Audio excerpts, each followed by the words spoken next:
Welcome to 15 days video editing series day.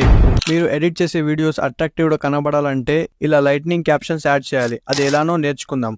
ముందుగా మీరు ఏదైనా ఒక VPN ని కనెక్ట్ చేసుకొని CapCut యాప్ ఓపెన్ చేయాలి. ఒకవేళ మీ దగ్గర CapCut యాప్ లేకపోతే కమెంట్లో CapCut అని టైప్ చేయండి, మీకు DM చేస్తాం. CapCut యాప్ ఓపెన్ చేశాక న్యూ ప్రాజెక్ట్ అని సెలెక్ట్ చేసుకొని మీరు ఏదైతే వీడియోని ఎడిట్ చేయాలనుకుంటున్నారో ఆ వీడియోని ఇంపోర్ట్ చేసుకోండి. కింద యాడ్ టెక్స్ట్ మీద క్లిక్ చేసి మీ టెక్స్ట్ ని యాడ్ చేసుకోండి. మీ టెక్స్ట్ ని యాడ్ చేసుకున్నాక ఫాంట్స్ లోకి వెళ్ళి ఎలిగెంట్ ఆర్ ఫ్లెక్సిబుల్ ఏదైనా ఒకటి సెలెక్ట్ చేసుకోండి. స్టైల్ ని క్లిక్ చేసి మీ టెక్స్ట్ యొక్క కలర్ ని కూడా చేంజ్ చేసుకోవచ్చు. ఇక్కడ కనిపిస్తున్న గ్లో ఆప్షన్ ని ట్యాప్ చేసుకొని సెకండ్ ఆప్షన్ సెలెక్ట్ చేసుకోండి. ఇంటెన్సిటీ 30 అండ్ రేంజ్ 70 పైన సెట్ చేసుకోండి. యానిమేషన్స్ లోకి వెళ్ళి in animation, dissolve, down and out animation glitch ని సెలెక్ట్ చేసుకొని ఫైనల్ గా మీ టెక్స్ట్ అయితే రెడీ అయిపోతుంది. మీ టెక్స్ట్ రెడీ అయ్యాక దాన్ని డూప్లికేట్ చేసుకొని దాన్ని డబుల్ ట్యాప్ చేస్తే మీరు టెక్స్ట్ అయితే ఎడిట్ చేసుకోవచ్చు. ఇలాగే మీ వీడియోస్ మొత్తం క్యాప్షన్ స్టార్ట్ చేసుకోండి. మీ వీడియో అయితే రెడీ అయిపోతుంది.